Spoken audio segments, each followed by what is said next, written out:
히브리서의 말씀을 우리가 계속해서 보고 있습니다. 히브리서 말씀을 보는데 이제 벌써 11장 이제 거의 끝에 왔어요. 한 부분도 빼지 않고 하나하나 지금 여태까지 봤습니다. 히브리서 저자가 기록한 이유에 대해서 여러분 잘 기억하고 이걸 보셔야 돼요. 그래야 옆길로 새지 않습니다. 히브리서 기자가, 이 저자가 히브리서를 쓴 이유가 뭐였다고 그랬죠? 생각나시나요?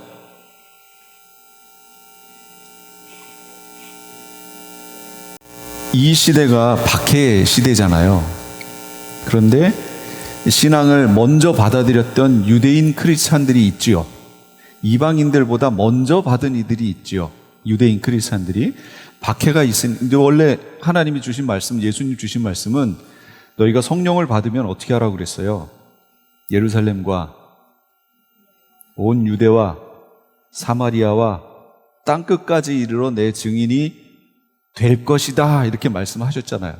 그럼 이제 성령을 다락방에서 받았어요. 이제 어떻게 하면 되죠? 이제 증인 사역을 감당해야 되잖아요. 근데 안 하는 거예요. 성령 받으니까 너무 좋아서 자기들끼리 모여서 계속 거기 머물러 있는 거예요. 그러니까 하나님이 어떻게 하세요? 흩으셔야죠. 흩으시는 방법이 뭐예요? 그게 박해예요. 박해가 일어나니까 사람들이 막 흩어져요. 흩어졌는데 흩어진 곳에서 어떻게 해야 돼요? 예배해야죠. 그러니까 거기서 예배하면서 복음이 전해지기 시작해요. 숯들이 있는데 텅 치니까 퐁 흩어지더니 거기 가서 막 불이 붙기 시작하는 거예요.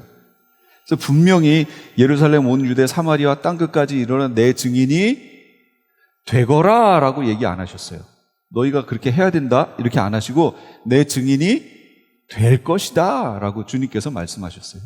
그러니까 흩으신 것도 주님의 방법이에요.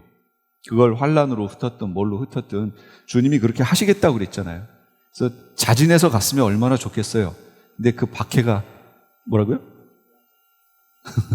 박해가 일어나니까 다 흩어졌어요. 근데 그곳에서 막 복음이 전해지기 시작해요. 그런데 복음이 전해져서 크리스찬들의 숫자가 막 늘어나니까 로마로부터 박해가 시작돼요. 이 크리스찬들에게. 그래서 크리스찬들에게 박해가 있는데 두 종류라고 그랬잖아요. 첫 번째는 로마로부터 오는 박해. 두 번째는요, 유대인들로부터 오는 박해. 로마로부터 오는 박해는 무슨 박해예요? 로마의 정치적 출구를, 자신들이 어려운 상황에 출구를 크리스찬에게 돌렸죠. 그 책임을. 그러니까 막 크리스찬들이 어려움을 당하는 거예요. 자기들이 불질러 놓고 크리스찬들이 불질렀다. 그러니까 사람들의 이 군중들이 막 크리스찬들을 치는 거죠. 이쪽이 잘못했는데. 그거는 현 정치에서도 마찬가지예요. 자기들이 잘못해놓고 초점이 자기들한테 몰리면 다른 사건 하나를 혹 오픈해버리는 거예요. 큰 거를. 그럼 사람들이 어떻게 그럴 수 있냐고 글로 시선을 돌릴 때 이쪽 얘기는 잠잠해지고 사라지는 거예요. 아주 이게 전통적인 방법이죠. 근데 국민들은 그냥 그 물타기에 넘어가가지고 기억 속에서 사라지는 거예요. 그렇게 연장해 나가죠. 이게 로마가 박해했던 이유예요. 유대인들은 왜 박해를 했을까요? 크리스찬들을. 유대인들이 예수님을 왜 죽였어요? 왜 죽이는데 넘겼어요?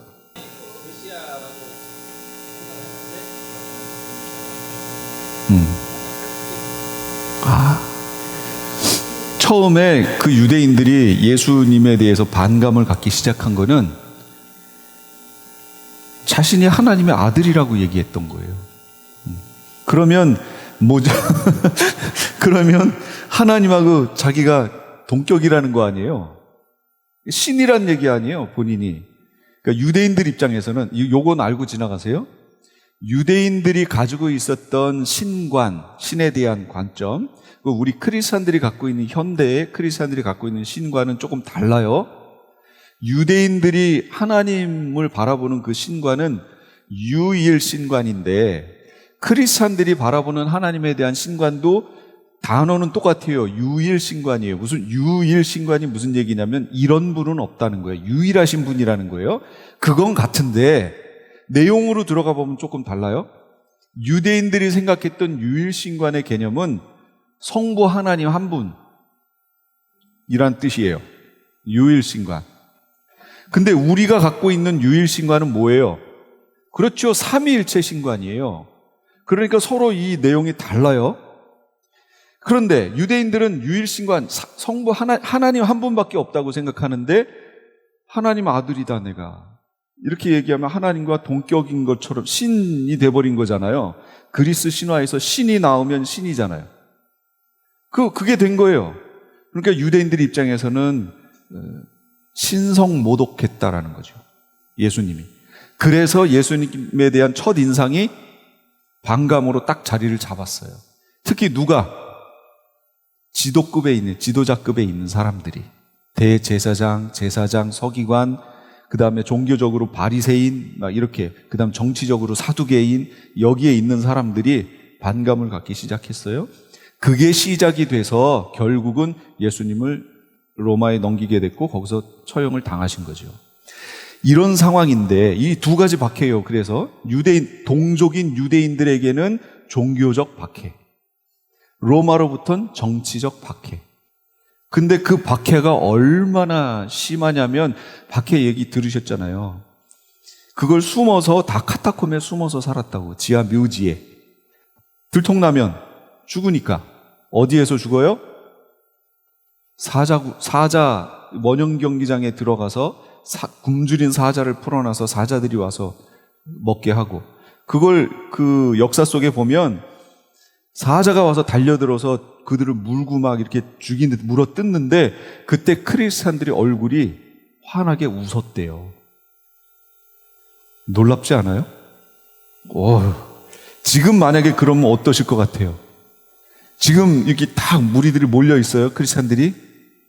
저쪽에서 문이 탕탕탕 열리더니 사자들이, 이 숫사자들이 막 탁 하면서 걸어 나와요. 여러분 어떠세요?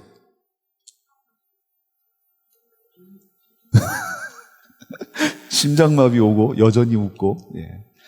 그래서 거기 있는 사람들의 반응이, 아니 어떻게 저 사람들 사자밥이 되면서도 저렇게 웃으면서 죽을 수 있지? 이게 역사 속에 남아있는 내용이에요. 크리스찬들이 그렇게 죽었어요. 그렇게만 죽었나요? 뭐 말할 수 없는 형태로 다 죽었어요. 제가 누누이 얘기했잖아요. 길에다가 나무에 묶어놓고 불질러서 이 사람으로 하여금 가로등으로 해서 거리를 밝힐 정도로 그렇게. 그러니 생각해 보세요. 이 시체가 타는 냄새가 고약하잖아요. 근데 그걸 길거리에다가 이렇게 해서 쫙쫙 태웠으니 그 로마 시내라든지 이런 데가 냄새가 어떻겠어요? 아주 안 좋았죠. 이게 죽음의 냄새죠. 그게 그냥 퍼져 있던 그런 시대예요. 그거를 보면서 자기들을 지도했던 지도자들이 그렇게 한 명씩 잡혀가서 막 죽기 시작하는 거예요. 그 모습을 보며 유대인 크리스찬들은 어땠을까요? 두려웠죠. 아니, 두렵지 않을 수가 없잖아요, 그거, 솔직히. 지금도 여기서 누가 꽝꽝 하고서 정대철 목사님을 정대철 목사님을 데리고 나가. 그러면서 여기 나오지 못하게 여기를 탁 액자로 치고 여기다가 기름을 붓고 불을 질러버려요. 이거 일제시대 때 있었던 거 아니에요? 예. 그리고 나갈 수가 없어요. 근데 불이 붙었어요. 여러분 어떻게 하시겠어요? 이게 비일비재하게 일어났단 말이죠. 그런데 성경에 보니까 전에도 없고 후에도 없는 개국 이래로 없는 핍박이 앞으로 올 거래요. 그러니까 그 핍박이 대단하다고 생각했는데 그것도 비교가 안 될 정도의 대대적인 박해가 앞으로 올 거라는 거예요. 7년 환란에. 그게 성경의 예언이에요. 그러니까 우리가 철저하게 믿음 준비하고 신앙 준비하고 그러고 있지 않으면 참 힘든 상황을 맞이하게 될 것이다. 그러나 걱정 마세요. 하나님이 지키시는 줄로 믿습니다.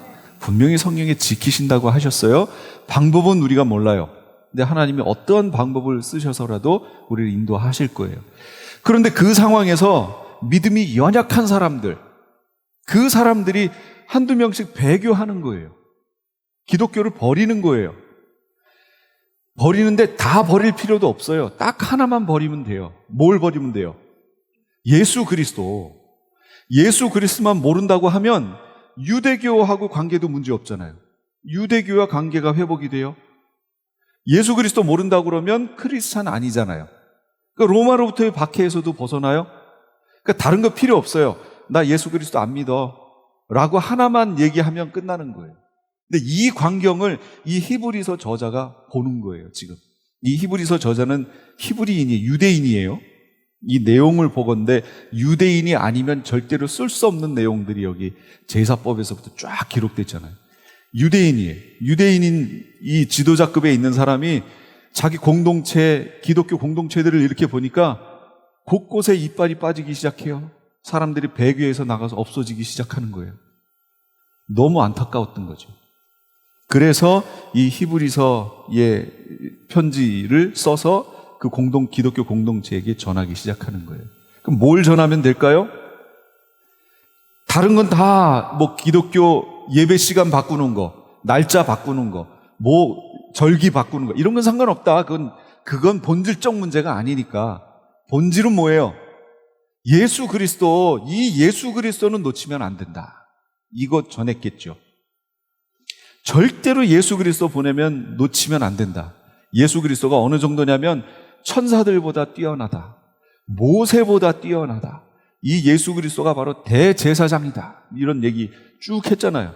예수 그리스도가 단번에 죽으심으로 구원을 이루셨는데 영원히 효력을 발생하는 제사를 드리셨다. 그러므로 끊임없이 주님 앞에 회개하고 나아가야 된다. 서 있어야 된다. 6장에서는 그러므로 기독교 신앙의 초보를 버리고 온전한 데, 완전한 데로 나아가야 된다. 이제 그렇게 하지 못하면 배교로 넘어갈 수 있다. 한번 빛을 받고 하나님의 말씀 맛보고 성령에 참여한 바 되고 타락한 사람들은 다시 새롭게 하여 회개케 할 수 없다. 그러니까 놓치면 안 된다. 그래서 성장해야 된다. 신앙이 머물러 있으면 안 된다. 그럼 신앙이 어떻게 성장해요?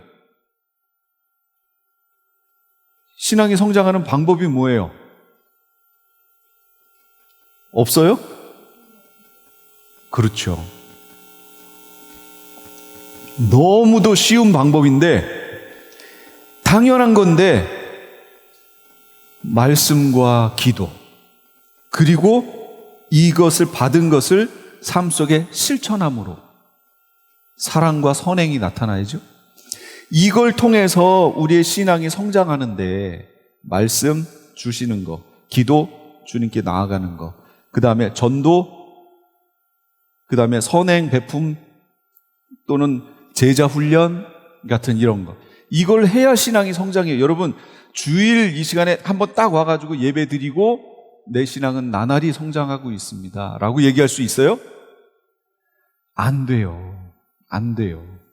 진짜로 안 돼요. 안 돼. 그럼 어떻게 하면 돼요? 끊임없이 주님의 말씀 앞에 머무는 훈련 해야죠. 공부해야죠. 구약에는 계명이 있는데 이게 구약에 있는 그 랍비가 시말리아라는 랍비가 셌대요. 참 대단하죠. 구약 전체를 읽으면서 하지 말아라 하는 계명도 몇 개인가 세고 해라라는 명령도 다 셌대요. 우리는 하기 힘든데 이 랍비니까 이분은 이거 가지고 사는 분이니까 이렇게 셌더니 하지 말라 하는 계명은 365개래요. 1년 365일 딱 맞죠. 365개에 하지 말아라라는 명령이 있더래요. 그런데 하라라는 명령은 248개가 있더래요. 총 합하면 몇 개예요? 613개, 613개의 계명이 있더래요. 하라 하지 말라 다 합한 게. 이게 계명이에요. 그러니까 이 하라라는 것은 248개인데 하지 말라는 안 하면 되는 거잖아요. 그럼 내가 아무것도 안 하면 365개 안 한 거잖아요. 이거는 됐어요. 근데 하라라고 하는 248개는 내가 해야 되는 거예요. 여러분 오늘 중으로 248개 하라라는 명령 다 하실 수 있어요? 하지 말라는 간단해요. 안 하면 되는 거니까 내가. 근데 하라라는 계명은 해야 되는 거지요. 예. 이거 안 하면 뭐 한 거예요? 계명을 어긴 거지요. 그래서 율법으로 내가 무엇인가를 해서 하나님 앞에 설 순 없는 거예요. 율법 여기 하라 하지 말라라는 계명 자체가 나쁜 게 아니고 이건 하나님 앞에 서는 사람들이 반드시 이래야 되는 건데 내가 매일매일의 삶 속에서 이걸 다 해낼 수가 없다는 거죠. 그래서 의인은 없어요. 하나님 뜻대로 온전하게 서 있는 사람은 없어요. 오늘 이 순간에도 248개의 계명을 여러분 계속 하셔야 되는 거예요. 불가능하다는 얘기죠. 그런데 이거 너무 많으니까 모세가 이걸 10개의 계명으로 하나님께 받았죠. 이걸 뭐라고 불러요? 10계명 하고 불러요. 10개로 줄였어요. 이나마도 천주교는 처음 계명을 쫙 빼버리고 이걸 2개로 나눠서 우상 만들지 말라를 빼고 다른 계명을 2개로 늘려서 10계명으로 만들었지만 어쨌든 10계명으로 만들었어요. 근데 이걸 이사야서에서 읽어보면 이 10계명을 6개로 바꿔놔요. 압축한 거예요. 그 다음 미가서로 가면 이게 3개로 바뀌어요. 그런데 하박국으로 오면 이걸 한마디로 딱 끝내버려요. 그게 뭘까요? 여러분 다 아시는 거예요. 로마서에도 이게 나오고요. 루터가 종교개혁할 때도 이걸 가지고 아하 이거구나 하고 깨달은 거예요. 뭘까요? 오직 의인은 믿음으로 말미암아 살리라. 그거예요. 이 모든 계명을 줄이고 해서 딱 왔더니 하박국에서 오직 의인은 믿음으로 말미암아 살리라. 믿음으로 사는 삶, 이게 계명을 지켜내는 거구나. 깨닫게 됩니다. 믿음이 뭔가 그게 바로 히브리서의 내용이에요. 특히 우리가 지금 보고 있는 11장, 지난주부터 보는 11장, 저번부터 보는 11장의 내용이 바로 이 믿음에 대한 내용입니다. 뭐냐면 바라볼 수 없는 것들을, 그러니까 믿음이 없으면 바라볼 수 없는 것들을 바라보게 해주는, 이게 믿음이라는 거예요. 그리고 보이는 것을 믿는 게 아니라 믿기 때문에 보이는 거예요. 그렇죠? 우리가 가진 믿음은 그거예요. 그러니까 보여줘봐 믿을게, 이거는 말도 안 되는 내용이라는 거죠. 보여줘도 못 믿어요. 믿음이 없으면 안 보이기 때문에 못 믿어요. 여러분 12명의 정탐꾼이 정탐을 하러 갔어요. 가나안 땅에 12명이 가서 왔는데 12명이 똑같은 거 보고 왔죠. 똑같은 상황을 지금 보고 온 거예요. 그런데 10명은 뭐라고 그래요? 안 돼. 저기에 안악자손이 있어. 우리가 보기에도 그들은 거인이고, 안악자손이 거인족 얘기하는 거거든요. 거인, 우리가 보기에도 우리가 메뚜기처럼 보이는데 그들이 우리를 볼 때도 우리가 메뚜기로 보일 거야. 우리는 안 돼. 똑같은 걸 지금 봤어요. 그런데 두 사람, 여호수아 갈렙은 뭐라고 그래요? 하나님이 우리와 함께 하시니까 저들은 우리의 밥이다. 어떻게 이런 현상이 나타나죠? 본 건 똑같이 봤다니까요. 그런데 결과가 달라요. 고백하는 게 달라요. 무엇 때문에? 믿음 때문에. 믿음이 있는 사람들은 하나님이 보여주시는 걸 봐요. 똑같은 상황에서. 근데 믿음이 없는 사람들은 이 세상 물결을 봐요. 옆에 파도가, 물이 이렇게 서버렸어요. 벽으로 서버렸어요. 물이. 어디 얘기하는 거예요? 홍해 서버렸어요. 이스라엘 자손은 어떻게 해요? 거길 가요. 가서 건넜어요. 근데 뒤에 애국 군대는 어떻게 해요? 이걸 들어가야 돼, 말아야 돼, 들어가야 돼, 말아야 돼 고민을 했겠죠. 너무 무서운 거예요. 물이 벽을 서가지고 양쪽에서 막 이글이글 대면서 막 이러고 있어 봐요. 겁나죠. 내 주변으로 높은 게 이렇게 양쪽으로 서 있어도 이게 중압감을 느끼잖아요. 그런데 물이 그렇게 딱 섰다고 생각해 봐요. 그 1, 2층도 아니고 어마어마한 물층이 딱 서 있으면 무섭겠죠. 그런데 고민을 하다가 들어옵니다. 들어오면서 이스라엘 사람들 잡으려고 열심히 달렸겠어요? 이거 덮치기 전에 빨리 저길 도착해야지 막 이 두려운 마음으로 갔겠죠. 믿음으로 행하지 않으면 어떻게 돼요? 물이 덮쳐버려요. 믿음으로 행하면 통과해요.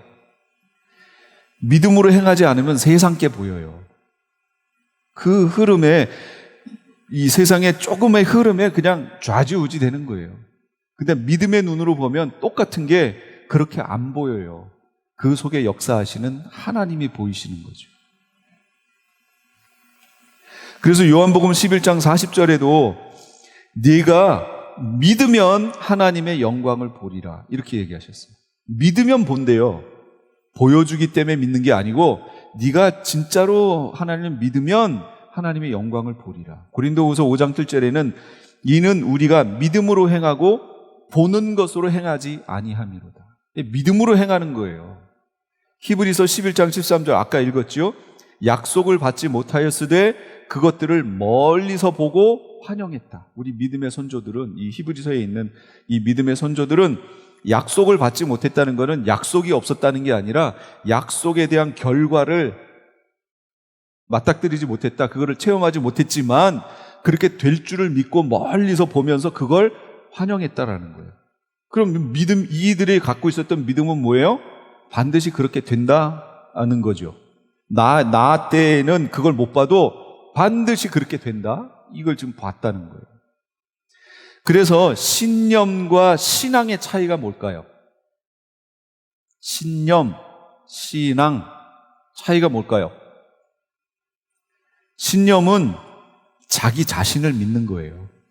신념은. 그래서 믿음의 내용이 자기 자신에게서 나와요.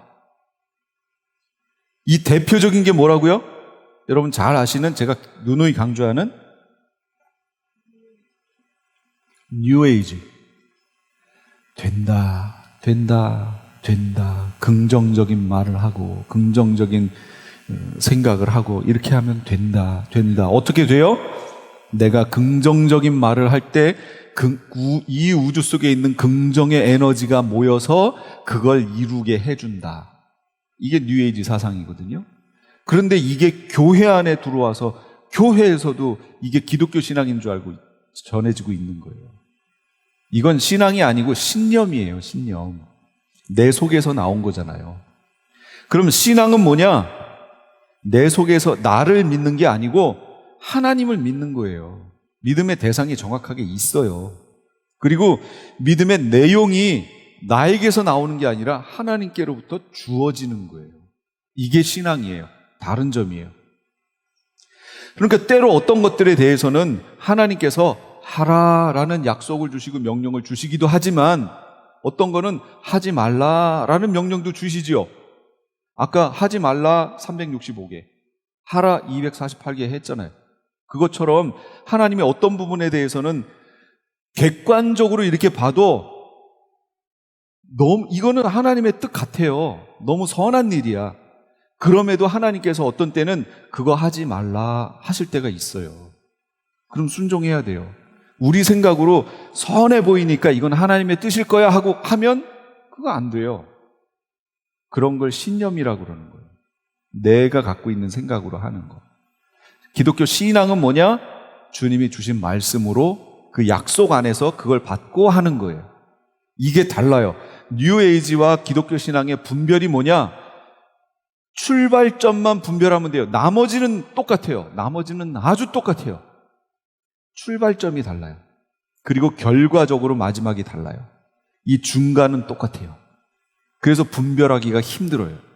그러니까 출발점 뭐예요? 이게 내 생각이냐? 이게 하나님의 뜻이냐? 그래서 크리스찬들은 하나님의 뜻을 분별하는 게 너무 중요합니다.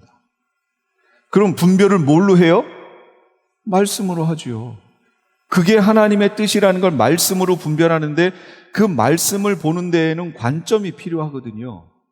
우리가 어떻게 믿음의 눈으로 이걸 봐야 되는지, 이건 뭘로 하느냐? 그걸 바로 성경 공부로 하는 거예요. 그 중에 아주 큰 위치를 차지하고 있는 게 바로 세계관 공부라는 거예요. 그걸 통해서 어떻게 이걸 해석해내느냐, 보느냐, 삶 속에 적용해내느냐라는 문제가 그 성경 공부거든요. 그래서 그걸 계획하고 있습니다. 소망하시는 분들은 오시겠죠. 믿음의 삶의 공식이 있어요. 우리 믿음의 삶의 공식. 첫째, 하나님이 말씀하신다. 그렇죠? 우리 신앙이잖아요. 하나님이 말씀하신다. 그럼 우리는 어떻게 해요? 듣는다. 그리고 그에 대해서 믿음의 반응을 하는데 어떤 형태로? 순종으로. 다시요. 하나님이 말씀하신다. 이게 시작이에요.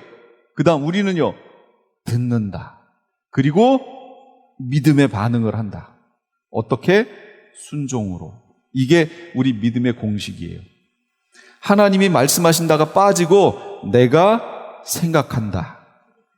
그리고 된다고 최면을 건다. 그 다음에 실행한다. 이건 뉴에이지예요. 지금 제가 이렇게 설명하니까 구별이 뚜렷하지만 실제 삶으로 돌아가 보시면 이게 내 뜻이야? 하나님 뜻이야? 이렇게 되죠. 하나님의 뜻이 나에게 주어지는 방법 중에 하나가 우리 속에 생각을 일으켜서 하시기도 하세요. 그러니까 이게 내 생각이야? 하나님 뜻이야? 라는 질문이 나올 수 있지요. 그렇기 때문에 하나님이 생각을 주실 때는 이 생각이 하나님의 뜻인지 아닌지 기도로 확인을 하셔야 돼요. 그럼 어떻게 확인해요? 말씀을 읽고 신앙의 어떤 지도자급에 있는, 본인 신앙의 지도자급에 있는 사람과 얘기를 하여 그런 부분이 맞는지 확인을 받고, 또 기도하면 다른 사람을 통해서, 다른 여건을 통해서 하나님이 그게 하나님 뜻임을 들려주세요. 또는 기도하다 보면 그게 하나님 뜻이라는 게 그냥 이 속에서 쿡 하고 느껴져요. 거부할 수 없는, 누구한테 설명할 수 없는데 그냥 그게 하나님 뜻이라는 게 이렇게 와 닿아요. 여러 가지 방법이 있겠죠? 그것이 우리에게 주어져요. 오늘 본문에 있는 아브라함, 사라, 이삭, 야곱, 요셉은 바로 제가 지금 설명드렸던 이 원리대로 살았던 사람들이에요. 한번 볼까요? 아브라함부터 볼게요. 아브라함은요, 우리 믿음의 삶에 공식했죠. 지금 하나님이 말씀하시고 우리는 어떻게 해요? 듣고 믿음의 반응을 한다. 무엇으로? 순종으로 했어요. 자, 아브라함을 보세요. 아브라함은 창세기 12장 1절에 내가 너에게 지시할 땅으로 가라. 자, 하나님이 말씀하셨죠. 이 아브라함은 어떻게 했어요? 들었어요. 이제 믿음의 반응을 하면 되지요. 뭘 하면 돼요? 순종. 그러면 순종 어떻게 하는 거예요? 하면 되는 거예요. 근데 이제 만약 이 상황이 우리에게 탁 주어지는 순간 우리는 어떻게 반응할까요?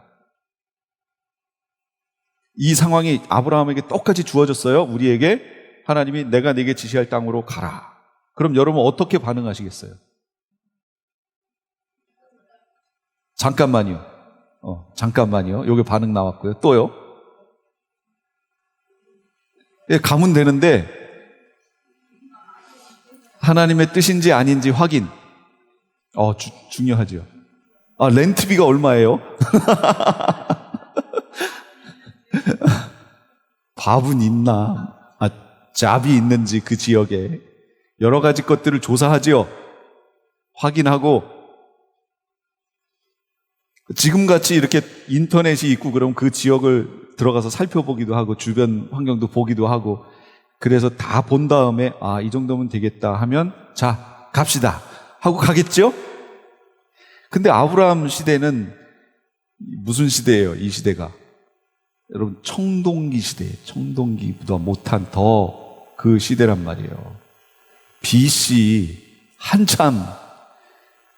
그러면 이 시대에는 뭐가 있었어요? 통신수단이 뭐예요?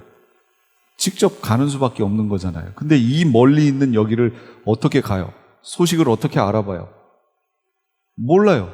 그러니까 모르고 그냥 가야 되는 거예요. 우리는 가라 그러니까 첫 번째 대답이 어디로요? 하겠죠. 그게 첫 번째 아니에요? 어디로요? 그럴 텐데 아브라함은 어디로요? 가 없었어요. 가래니까 오케이 하고 갔어요. 동으로 갈지 서로 갈지 남으로 갈지 없어요. 가려니까 오케이, 장막 걷어 챙겨가지고 출발. 갔어요. 여러분, 이게 가능해요? 그래서 이렇게 비유할 수 있어요. 배가 있는데 우리 인생의 배에 노는 누가 갖고 있냐면 우리가 갖고 있는 거예요. 노 알죠? 이 노는 내가 젓는 거예요. 방향키는 누가 갖고 있어요? 예, 하나님이 갖고 있어요. 우리를 향하신. 이걸 예정이라고 얘기하는 거예요. 그러면 이제 우리가 할 일은 뭐예요? 방향을 이렇게 보고 그쪽으로 젓는 거예요? 여러분, 배를 저을 때, 이걸 저을 때 우리는 어느 방향을 봐요? 우리가 앞에 보면 노를 못 젓죠.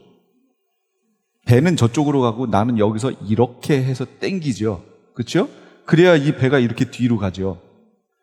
그럼 나는 누구 보는 거예요? 키를 갖고 있는 주님을 보는 거고, 내 방향은 누가 봐요? 하나님이 보시는 거죠. 주님이 보시고 움직이세요. 가라! 그러면 나는 뭐 하면 돼요? 노저어서 가면 돼요. 방향이 틀어지면 주님이 어떻게 하세요? 키를 가지고 방향을 이렇게 잡아요. 나는 할 일이 뭐예요? 젓기만 하면 돼요. 근데 우리는 뭘 하냐면 내가 방향 잡으려고 하는 거예요. 내가 방향을 잡으려고 이렇게 돌리면 틀어져요. 잘 안 돌아가. 방향이 자꾸 틀어져, 이렇게. 그러니까 우리가 할 일은 가라 그러면 가는 거고 서라 그러면 서는 거예요. 그럼 그 방향은 주님께서 알아서 틀으신다는 거죠. 근데 자꾸 우리가 스스로 뭔가를 해내려고 자꾸 뭘 해요, 자꾸. 수단과 방법을 자꾸 만들어요. 이걸 뭐라고요? 이게 신념이라고. 하나님께 온 게 아니잖아요. 내 속에서 나온 거잖아요. 이 뉴에이지 사상이라고 그랬죠. 이게 교회 안에 들어와 있다니까요. 그러니까 우리가 무엇인가를 하려면 먼저 해야 되는 게 뭐지요? 주님의 뜻이 무엇인지 물어야죠. 아니, 그렇게 되면 너무 늦지 않아요? 이렇게 바쁜 세상에서 우리가 빨리 결정하고 탁탁탁 가야 되는데 너무 늦지 않나요? 여러분, 진짜 늦을까요? 내가 해서 가면 뺑 돌아갈 거예요. 주님이 주시면요, 가라고 그러면 가기만 하면 주님이 방향을 바로 탁 틀어버려요. 그럼 바로 직선으로 가요. 느린 것 같은데 가장 빠른 길이 주님의 명령을 받고 가는 거예요. 근데 우리가 우리 힘으로 뭔가를 하려고 자꾸 하지요. 그러면 계속 돌아요. 돌고 본인은 빨리 가고 있다고 생각해. 근데 돌고 돌아서 결국 가보면 주님의 음성을 듣고 간 사람이 더 빨리 도착해 있어. 너 왜 지금 왔어? 너 한참 전에 갔잖아. 우리 인생이 그렇다고요. 그러니까 느린 것 같은데 느린 게 아니에요. 주의 음성을 듣고 주님이 인도하시는 대로 가는 게 가장 빨라요. 그리고 또 가장 빨리 가고 싶으세요? 빨리 가고 싶으세요? 빨리 가세요, 그러면. 그러니까 주님이 인도하시는 대로 그냥 계시다가 가세요. 그게 가장 주님이 기뻐하시는 길이죠. 근데 우리 주변은 너무 빨라요. 그러니까 크리스찬들이 그걸 보고 그 세상 문화에 쫓아가는 거예요. 자꾸. 빠름에 막 휩쓸려가지고 같이 막 쫓아가려고 해요. 근데 그럴 필요 없어요. 주님이 주신 대로 주신 만큼만 가시면 그게 제일 빨라요. 주님과 동행하세요. 그래서 여기 보면 아브라함은 지시할 땅으로 가라. 아직 안 했단 얘기예요. 원래는 갈대아 우르, 제가 이걸 보여드리려고 그랬는데 이게 끊어졌네. 여기 우르죠. 이 우르에 아브라함이 살았어요. 여기 살았다고. 지금의 요 빨간색으로 되어 있는 건 지금의 국토를 얘기하는 거고, 그 나머지는 여기 그린색으로 되어 있는 이거 있죠? 이게 비옥한, 저기 써 있죠. 비옥한 초승달 지대. 왜냐하면 여기에 유브라데 강하고 티그리스 강이 흐르잖아요. 그래서 여기는 아주 땅이 좋아요. 근데 여기는 다 광야고 먼지, 사막 그런 데예요. 그러니까 여기에 있다가 그 아버지 데라가 아브라함의 조카 롯, 데라 입장에서는 손자, 그 다음에 사라, 그때는 사레를 데리고 어디를 갈 계획이었냐면 여기가 가나안 땅이에요, 이스라엘. 여기를 가려고 데라가 여기에서 아들을, 그 다음에 며느리, 손자, 하란이라는 형으로부터 낳은 손자. 근데 하란은 일찍 죽었고, 그들을 데리고 이렇게 해서 여기 가려고 계획을 하고 갔어요. 아브라함하고는 상관없이 아브라함을 데리고 여기를 가려고 가다가 저 위에 하란이 있죠. 터키 밑에 후르리? 그 밑에 하란 있잖아요. 이렇게 가야 되기 때문에 이렇게 가다가 하란에서 멈췄어요. 그래서 저기에서 살면서 재물이 늘기 시작하는 거예요. 쭉 가다 재물이 너무 많아져요. 그러니까 그 아버지 데라는 여기가 좋사오니 하고 거기 멈춰버렸어요. 멈춰 있는 상태에서 창세기 12장 1절의 말씀이 나오는 거예요. 내 본토 친척 아비집을 떠나 내가 네게 지시할 땅으로 가라. 그래서 아브라함은 원래 계획이 뭐였냐면 이 가나안 가는 거였잖아요. 여기 출발할 때 하나님이 주신 게 아니고 그냥 아버지 따라서 가려고 했어요. 가다가 하란에 도착한 거예요. 하란에 도착했는데 말씀이 내 본토 친척 아비집을 떠나 내가 지시할 땅으로 가라. 그러니까 아브라함은 지체하지 않고 거기 살다가 아버지를 두고 출발한 거예요. 그래서 결국은 가나안 땅에 도착했어요. 아브라함, 사라, 롯, 조카 롯과 함께 이렇게 셋이 도착했어요. 예, 아버지 혼자 저기 하란에 있었고 여기에 있었던 둘째 아들이 나중에 도착을 해요. 나홀이에요, 나홀. 둘째 아들이 그 하란에 도착해서 아버지와 함께 거기에 정착해서 나홀 성을 만들어요. 성을. 재물이 많았죠? 나홀 성을 만들어요. 재물이 많고 그러면 이제 자기가 거기에 정착하겠다는 의미로 성을 만든 거예요. 이제 나 이동 안 해. 여기가 내 도시야. 이렇게 만든 거죠. 이제 두 번째 단락에서 이제 그게 나오는데 아브라함은 어떻게 했다고요? 장막에 거했다고. 아브라함도 성이란 얘기는 도시란 얘기예요. 도시를 만들 정도의 그런 상황이 됐어요, 아브라함도. 왜냐하면 집에서 길리운 자들이 300몇 명이 있고 막 이랬잖아요. 집에서 길러낸 남자만 300몇 명이면 여자와 자녀들과 하면은 몇 천 명이 넘죠. 그럼 그들이 집을 지었다고 생각해 보세요. 하나의 조그만 도시 되지요. 성이 되는 거라고요. 근데 아브라함은 안 지었어요. 안 짓고 장막에 거하면서 다녔다는 거죠. 이런 부분이 이제 아브라함의 믿음을 보여주는 거다. 그 얘기예요. 먼저 갈 바를 알지 못하고 갔어요. 대단하죠? 그런데 성경에는 뭐라고 하냐면 마침내 가나안에 도착했다라고 얘기가 나와요. 그래서 거기에 도착하니까 하나님께서 아브라함에게 나타나셔서 내가 밟는 이 땅을 다 네 자손에게 줄 것이다. 그때서야 도착하니까 말씀하세요. 도착하니까 이 땅을 너에게 주겠다. 약속했어요. 그러면 생각해 보세요. 가라. 그래서 갔어요. 그래서 도착했어요. 그랬더니 다시 하나님 말씀하시는데 이 땅을 너에게 주겠다. 그러면 여러분은 어떻게 하시겠어요?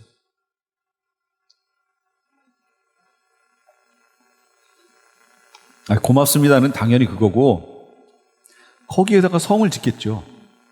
이 땅을 준다고 그랬으니까 여기에다가 내 도시를 만들 거 아니에요. 내가 거처할. 그런데 아브라함은 안 해요. 왜 안 했을까요? 뭐라고요? 준다고 그랬잖아요, 거기. 그래서 안 하고 그 일대를 이렇게 돌아다녀요. 그러다가 그 밑에 쪽에, 가나안 밑에 쪽에 여기 네게부 사막이거든요, 여기가. 여기까지 내려와요. 가뭄이 극심해져요. 그러니까 저기에서 어떻게 하냐면 요 옆으로 여기로 가요. 애굽으로. 거기 가서 뭘 해요? 아내를 누이라고. 그 일이 벌어지지요. 그래서 결국은 그걸 통해서 엄청난 재물을 가지고 나오게 되지요. 이러면서 재물이 막 쌓이기 시작해요. 사람도 막 많아져요. 점점 불어나요. 원래 장막에 거한다는 얘기는 나는 나그네다. 나는 외인이다. 이 관점이에요. 아브라함은 이 땅에 대해서는 하나님이 나에게 주신다고 하셨으나 나는 여전히 이 땅에 대해서 나그네요, 외인이다. 이 관점을 가지고 살았던 거예요. 우리는 준다고 그러면 어떻게 해요? 아이고 너무 감사합니다. 그리고 낼름 받잖아요. 낼름. 예, 아브라함도 받았죠. 그러나 아브라함의 마음가짐은 뭐라고요? 내 본향은 여기가 아니다. 이 관점이 아브라함에게는 있었다는 거예요. 그래서 성경에는 뭐라고 그래요? 하나님이 경영하시고 지으실 터가 있는 성을 바랐습니다. 소망했다는 거예요. 내가 짓는 거 아니고 하나님이 지어주실 성을 소망하고 바라봤다는 거죠. 아브라함의 신앙 얘기하는 거예요, 지금. 근데 우리는 돈 생기면 집 짓잖아요, 여기다가. 일의 모든 완성은 하나님께 있어요. 완전한 정착을, 성이라는 건 완전한 정착을 의미해요. 그런데 아브라함은 이 땅에 완전한 정착할 것을 꿈꾸지 않았다는 거예요. 그는 믿음으로 바라봤던, 그만이 바라봤던 세상이 따로 있었어요. 결국 그게 뭐냐? 천국이었던 거예요. 그게 바로 새 예루살렘 성이에요. 그래서 오늘 성경에 보면 하나님께서 그런 이들을 하나님의 백성, 하나님의 자녀라 부름, 그리고 하나님은 그들의 하나님이라고 부름 받는 것에 대해서 부끄럽게 여기지 않으셨다는 거죠. 너무 자랑스러워 하셨다는 거예요. 그러니까 우리의 신앙이 어때야 돼요? 하나님이 우리를 보시고 너무 기뻐하시고 부끄럽지 않은, 아무개 집사라고 다른 사람들에게 설명하며 아유 집사긴 집사인데 이렇게 안 했단 얘기예요. 자랑스럽게 이 아무개 집사를 봐라 하고 이원태 집사를 봐라. 하나님이 자랑스럽게 모든 이들 앞에서 내세울 수 있는 그런 존재가 우리가 되어야 한다는 거죠. 아브라함은 하나님에게 있어서 그런 존재였다는 거예요. 그래서 하나님이 아브라함을 데리고 다니시는 거예요. 아브라함 봐봐. 아브라함 봐봐. 내가 원하는 사람이 이런 사람이야. 봐봐. 곳곳에 장막을 치고 다니는 그를 데리고 다니시면서 그 주변에 있는 이들에게 자랑하시는 거예요. 이 아브라함이 어떻게 사는지 한번 봐봐. 너희도 이렇게 살아야 되는 거야. 이게 아브라함의 삶이었다고. 우리는요. 이제 우리는 어떨까요? 하나님이 우리를 데리고 다니시는 거예요, 지금?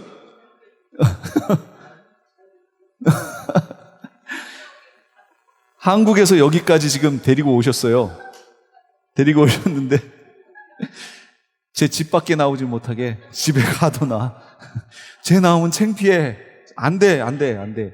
이렇게 되면 안 되겠죠. 하나님이 자랑하시는 사람, 하나님이 뿌듯해 하시는 사람, 그 사람으로 존재해야죠. 그게 크리스찬이어야죠. 주님은 그걸 원하신다니까요. 그런데 지금 이 기독교 교리가 문제가 심각하지요. 그 뿌듯해 하시는 건 행위로 나타날 거 아니에요.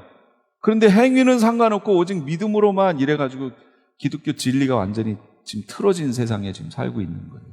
우리 그 계시록 하는데 어제 말고 그 전주에 제가 강의를 막 하고 있는데 어떤 분이 이렇게 들어오시는데 저는 정면으로 보이니까 문 입구랑 그분이 들어오시다가 문 앞에서 하시고 이제 들어오시더라고요. 아이, 저분이 누구신데 저렇게. 저는 그때 처음 뵀으니까. 근데 웃으면서 이렇게 탁 들어오세요. 남자분인데. 근데 이쪽에 탁 앉으세요. 앉으셔서 열심히 들었어요? 저는 몰랐어요. 근데 나중에 다 끝나고 나서 대목사님한테 전해서 들은 거예요. 그분이 교회를 선택하는데 안식교나 여호와 증인 둘 중에 하나를 고를 생각이었다는 거예요.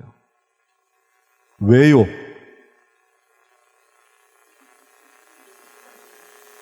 자기 주변에 있는 사람들의 삶을 보니 이들의 삶은 괜찮더라는 거예요. 근데 교회라고 하는 이 크리스찬, 일반 크리스찬들의 삶은 엉망이라는 거죠. 엉망. 그러니까 이 얘기를 하는 것을 보니 이분에게는 신앙이 그렇게 깊게 있는 분은 아닌데 성령님이 움직이셔서 신앙을 갖게끔 이렇게 자꾸 부르시는데 자기 주변에서 보여줬던 건 뭐예요? 크리스찬들의 삶은 꽝이고 우리가 흔히 이단이라고 얘기하는 그들의 삶은 괜찮더라. 그래서 그 둘 중에 하나를 고르려고 하는데 그때 마침 제가 다니엘서 2300주야 얘기를 쭉 하면서 그래서 이거는 성경 해석에 있어서 문제가 있고 이렇게 해서 만들어진 이단이 바로 안식교와 여호와 증인입니다. 이거를 얘기하고 있는데 그때 들어오신 거예요. 딱 그때 들어오신 거예요. 그러니까 본인이 둘 중에 하나 중에 고르려고 그랬는데 여기 와서 들어보니 이단이라고 그거를 딱 듣게 된 거예요. 그러니까 자주 오셨던 그 목사님, 여 목사님 한 분 계세요. 이분이 이제 잡의 시간이 바뀌어가지고 그 시간대가 일하는 시간이 돼서 이제 못 오시는데 그분한테 소개를 받고 오셨다는 거예요. 네. 근데 그분 잘 아시냐? 잘 모르신다는 거죠. 이분은 그냥 전도하신 거예요. 가보라고. 여기 한번 가보라고. 그래서 제가 계시록 강의하는 거기에 오신 거예요. 어제. 지난주부터 어제도 오셨더라고요. 예. 다니엘서 지금 하고 있는데 들으시는 거예요. 그러니까 하나님의 방법은 어떻게 하실지 몰라요. 제가 말하고 싶은 건 그거예요. 아니, 왜 이단은 삶이 괜찮은데 정통이라고 하는 진짜 신앙 안에 있다고 하는 교회의 삶은 그게 아니냐라는 거예요. 심각하지 않아요? 예, 너무 심각한 거죠. 첫째는 성경 공부를 잘못한 거죠. 교리에 문제가 생긴 거예요. 교리에. 저는 계속 그렇게 해석한다고 그랬잖아요. 가르치고 있는 교리의 문제가 심각하다. 이신칭의만 가르치고 있다. 믿음으로 구원 얻는 것만 가르치지 실제 삶의 믿음이 적용되는 것은 가르치지 않는다. 이 믿음이 진짜 믿음이 되려면 뭐가 있어야 돼요? 삶이 따라와야 이게 진짜 믿음인데 내가 한번 예수 그리스도 믿으면 내가 어떻게 살아도 구원에는 변개가 되지 않는다. 이런 식으로 가르치고 있잖아요. 이게 얼마나 왜곡된 신앙인지 몰라요. 기독교 신앙에. 그걸 가르쳐주는 게 요한계시록의 내용이라고 했잖아요. 2장 3장 교회 얘기. 그래서 요한계시록 공부를 해야 된다고 계속 얘기했던 거예요. 그걸 얘기하는데 마침 그분이 딱 들어오신 거예요. 하나님이 자랑하시는 사람. 우리 프레이즈교회 성도님들은 하나님이 자랑하시는 성도들이 다 되기를 바랍니다. 예. 누가 암흑의 집사를 봐라. 쟤 좀 나오지 못하게 하라. 얘 좀 봐라. 이렇게 하시는 그런 성도들이 되셔야 돼요. 이삭을 제물로 바치실 때도요. 바칠 때 보세요. 우리가 아까 제가 다시 점검해요. 믿음의 삶의 공식은 하나님이 말씀하시고 우리가 듣고 믿음의 반응을 순종으로 한다. 이거였죠. 아브라함 얘기를 이삭을 바칠 때 얘기를 보세요. 그 상황을 보시고 하나님께서 아브라함의 믿음을 인정하셨잖아요. 그 상황 잘 보세요. 내 아들을 바쳐라. 근데 사실은요, 아들을 제물로 바치는 거는 기독교 신앙이 아니에요. 하나님이 원하시는 제사가 아니에요. 그건 이방 신들을 섬길 때 하는 제사법이에요. 그래서 하나님이 절대 그런 거 하지 말라고 그러셨어요. 그런데 그 율법이 주어지기 전이잖아요, 지금 아브라함은. 그때 이삭을 바쳐라. 그러면 아브라함은 어떻게 해야 돼요? 바쳐야죠. 이게 하나님의 음성이 정확하면 바쳐야죠. 그런데 아브라함에게는 어떻게 자기의 100세에 얻은 아들을 바칠 수 있었을까? 하나밖에 없는 아들을 어떻게 바칠 수 있었을까?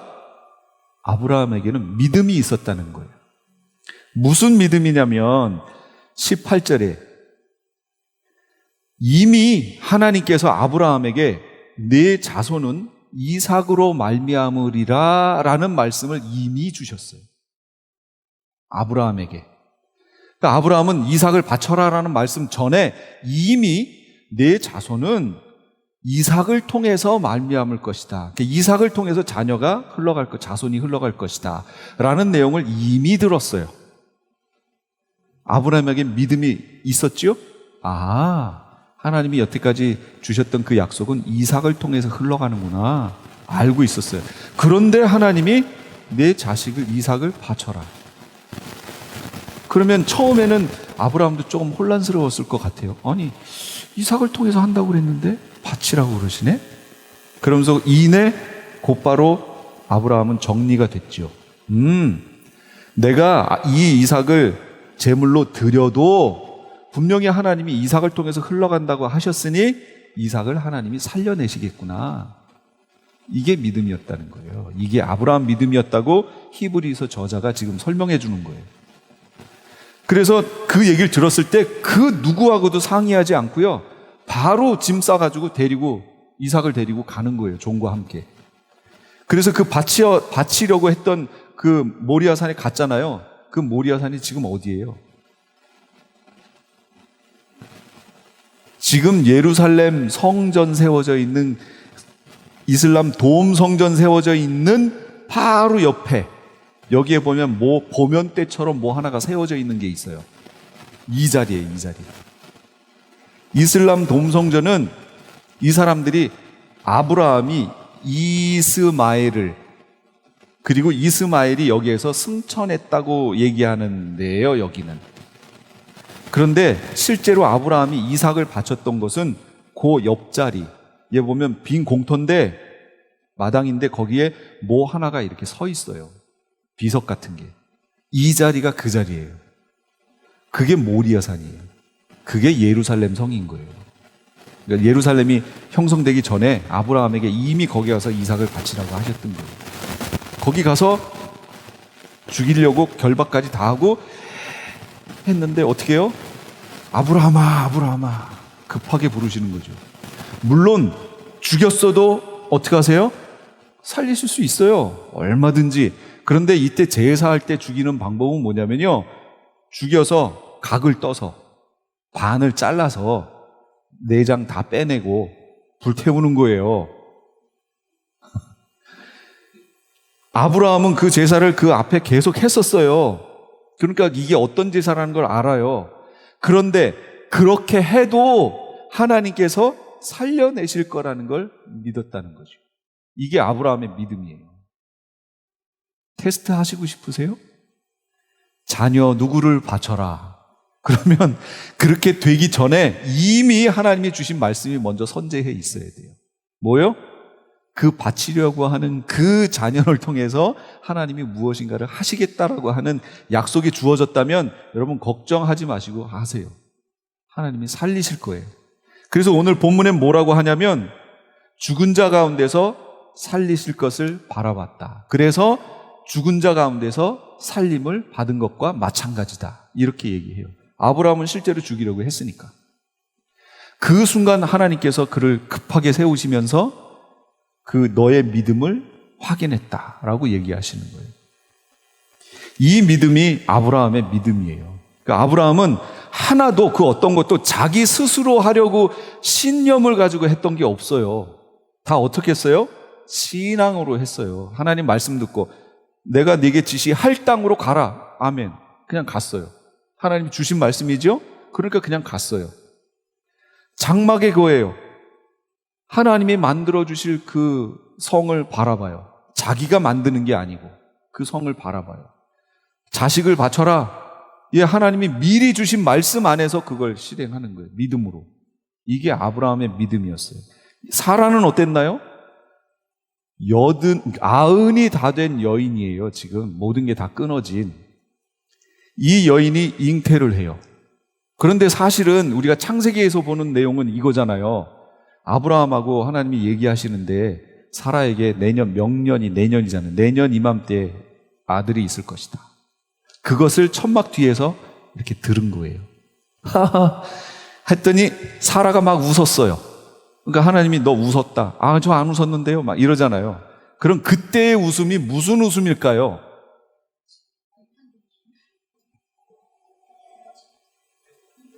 내년 이맘때에 우리 김재승 권사님에게 아들이 있을 것입니다. 우리 어머님이 그 얘기 들으시고 지금 웃으셨어요? 저 웃음은 무슨 웃음일까요?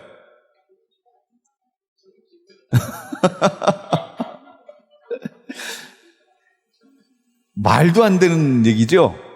사라 입장에서는 말도 안 되는 얘기예요. 지금 이때의 사라 나이가 지금 저희 어머니의 4, 5살 더 많은 나이예요. 90이 다 된 나이잖아요. 90에 낳았으니까. 그러니까 생각을 해보세요. 이건 말도 안 되는 웃음을 웃었는데 주님께서 네가 어째서 웃느냐? 안 웃었습니다. 웃었다. 안 웃었습니다. 이렇지만 결과적으로 그 다음 해에 가봤더니 자녀가 있어요, 없어요? 있었단 얘기예요. 이건 뭘 얘기하느냐 하면서 이 사라 얘기를 풀어주는 거예요, 지금 히브리서 기자가. 그건 약속하신 일을 미쁘신 줄 알았다. 여러분, 우리가 지금 쓰는 말이 아니에요. 미쁘시다라는 말이요. 저는 중고등부 때 미쁘다는 얘기가 뭐지? 이쁘다를 잘못 썼나? 이렇게 생각했어요. 이게 피스티스라는 말인데 믿을만 하다, 신뢰할 만하다. 영어로는 faithful이란 얘기잖아요. 믿을만 하다, 신뢰할 만하다, 그런 얘기예요. 하나님이 하신 내용은 믿을만해, 신뢰할 만해 라고 사라는 여겼다는 거예요. 처음에는 웃었지만 결과적으로 하나님이 말씀하셨으니까 이건 믿을 만한 얘기야, 신뢰할 만한 얘기야. 결국 어떻게 돼요? 나았어요. 사라는 이런 믿음을 가졌다라고 지금 얘기해 주는 거예요.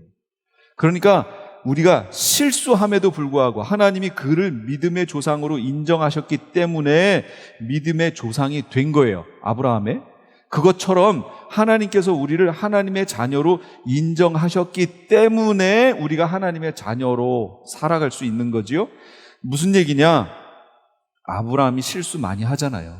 그럼에도 불구하고 믿음의 조상으로 하나님이 정하셨기 때문에 그 실수함에도 불구하고 그걸 통해 재물도 주시고 해서 풍성하게 하시죠.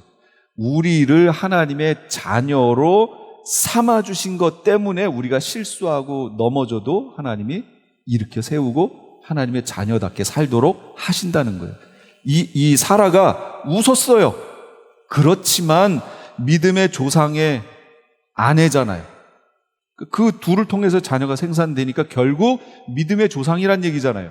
사라도 믿음의 조상으로 하나님이 인정하셨기 때문에 그가 웃었지만 결국 그가 믿음으로 주님 앞에 반응하여 자녀를 실제로 낳는 경지에까지 이르렀다 얘기하는 거예요. 그러니까 우리도 하나님의 자녀로 삼으신 그것 때문에 하나님이 우리를 인정하시고 이끌어 가시는 거예요. 그러니까 우리가 어떻게 했기 때문이 아니고. 이삭은 어떻게 했어요? 이삭, 야곱, 요셉은 똑같아요. 이런 거예요. 여러분, 창세기에서 이삭을 읽어보시면 이삭에 대한 내용이 그렇게 많이 안 나와요. 창세기에 보면 실제로 많이 안 나와요. 아브라함하고 그 다음 이제 요셉이라든지 여기는 많이 나오는데 이삭 얘기는 그렇게 많이 안 나오고 넘어갑니다. 그런데 이삭도 아브라함처럼 하나님께 응답을 받아요. 메시지를 받아요. 그런데 이삭 때에는 그 자녀 야곱과 에서와 야곱을 낳고 결국 에서와 야곱을 중심으로 스토리가 흘러가 버리죠. 금방. 그리고 마지막에 이들을 축복하는 내용이 나오잖아요. 이삭이 눈이 멀어서. 그런데 이거를 야곱을 축복하는 내용으로 나오죠. 야곱을 축복하는 내용이 쭉 있어요. 무슨 내용이냐? 장차 오는 일에 대해서 아브라함에게 주셨던 축복이 이삭에게 넘어가고 그것이 야곱에게 넘어가고 요셉으로 해서 딱 퍼져나가잖아요. 계속. 이럴 때 자기 대에서는 하나님이 말씀하신 것이 이루어지는 것을 보지 못할 때 그때 우리는 어떻게 해야 하느냐 이걸 말해주는 거예요. 어떻게 해야 돼요? 이삭은 이렇게 했어요. 자기 자녀에게 자기가 받았던 음성을 그대로 대물림해 줬어요. 야곱에게. 그리고 야곱도 그걸 받아서 자기 자녀들에게 그대로 대물림해 줘요. 그게 오늘 본문의 내용이에요. 그래서 하나님 약속의 대물림이라고 얘기하는 거예요. 약속의 대물림. 자녀를 놓고 여러분 기도하셔야 되는 이유가 이거예요. 자녀에게 여러분이 갖고 있던 신앙을 대물림해 주셔야 돼요. 하나님의 약속을 대물림해 주셔야 돼요.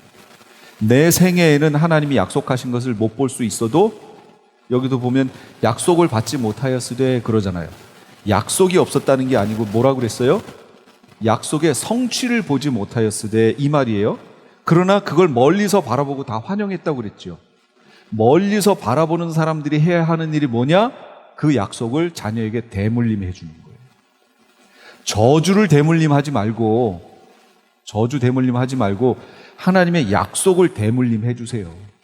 믿음을 대물림해 주세요. 그게 기도예요. 그게 이삭과 야곱과 요셉 얘기예요. 요셉은 어떻게 했어요? 분명히 저 가나안 땅을 하나님이 우리에게 주신다. 그러니까 요셉은 뭐라고 자녀들에게 얘기해요? 내가 죽거든 하나님이 너에게 약속을 주셔서 가나안 땅을 주실 때 내 뼈를 여기다 놓지 말고 이걸 가지고 가서 가나안 땅에다 묻어달라. 이게 요셉의 무슨 믿음이에요? 반드시 우리 민족은 가나안 땅으로 들어간다는 믿음이 있었던 거 아니에요? 그러니까 기도해 주면서 자신의 뼈를 거기다 묻어달라. 대물림해 준 거예요, 약속을. 끝까지 기억하라고. 그래서 결국 이게 출애굽기 13장 19절에 모세가 그 요셉의 뼈를 가지고 나와요. 출애굽할 때 모세가 가지고 나와요. 그리고 여호수아 24장에 보면 세겜 땅에다가 요셉의 뼈를 다시 묻습니다. 13절 16절에 보면 본향을 사모하는 이 사람들이라고 그래요. 그래서 제가 오늘 제목이 뭐였냐면 순례자들의 믿음의 내용이라고 얘기했어요. 이 믿음의 선조들은, 우리 믿음의 선조들은 다 순례자들이었다. 이 땅에 정착하려고 했던 사람들이 아니고 다 이 땅에서는 나그네와 외인처럼, 순례자처럼 살았다. 이거 본받아야죠. 근데 우리는 여기에서 정착할 사람처럼 자꾸 살려고 하잖아요. 현대의 모든 흐름들이 다 여기에서 정착해야 된다고 자꾸 얘기를 하잖아요. 아니요. 우린 언제든지요, 하나님이 말씀하시면 불을 털고 여기 떠날 사람처럼 사셔야 돼요. 진짜로. 그래서 내가 갖고 있는 거요, 나만 아는 데다가 이렇게 놓으시면 안 돼요. 다 오픈하세요. 오픈하고 언제든지 어떤 일이 생겨서 내가 언제 갈지 모르잖아요. 어떤 상황이 생길지. 그러면 다 놓고 그냥 편한 마음으로 갈 수 있는 상태. 저기뿐 아니라 장소도에 여기가 아니라 언제든지 옮길 수 있는 그런 상태. 누가 가능해요? 그게 본향을 사모하는 사람들만 가능한 얘기예요. 여러분 본향이 어디예요? LA예요? 서울? 한국? 아니요. 거기는 육체적 본향이죠. 육체, 고향이죠. 우리의 실체적 본향은 여기가 아니에요. 천국이죠. 그 천국에 대한 그 본향을 사모하는 사람들은 분명히 이 땅의 것에 가치를 두지 않을 거예요. 그 나라를 보면서 살겠죠. 그래서 저희 하나님이라 일컬음 받으심을 부끄러워 아니하시고 저희를 위해서 한 성을 예비하셨느니라. 계시록 21장 2절에 거룩한 성 새 예루살렘이 하나님께로부터 하늘에서 내려오니, 그래서 그들에게 주시는 게 새 예루살렘 성이에요. 천국을 주신다고. 본향을 사모하는 사람들에게 주시는 거예요. 보이는 현상으로 이 땅에서 어려움과 고난 그런 거 있을 수 있어요. 믿는다고 그런 거 없는 거 아니죠? 오히려 더 많을 수 있어요. 그러나 천국 본향에 대한 믿음을 굳게 붙들고 그 상황을 헤쳐 나가시기 바랍니다. 결국 주님께서 위로하시고 준비해 놓으셨던 풍성한 것을 주실 거예요. 그러니까 그 소망을 가지고 우리가 믿음 생활하는 거지요. 내 속에 있는 신념으로 믿음 생활하는 거 아니에요. 내 속에 생각하고 있는 어떤 걸, 개념을 가지고 신앙생활하면 그거 다 실패해요. 주님이 주신 말씀을 가지고 이대로 된다라고 믿고 거기에 올인하셔서 주님께 잘했다 칭찬받으시고, 이 집사를 봐라, 이 권사를 봐라 하고 주님께서 아주 기뻐하실, 누구에게도 자랑스럽게 내밀 수 있는 그런 사람으로 오늘도 사시기 바랍니다. 기도하겠습니다. 주님,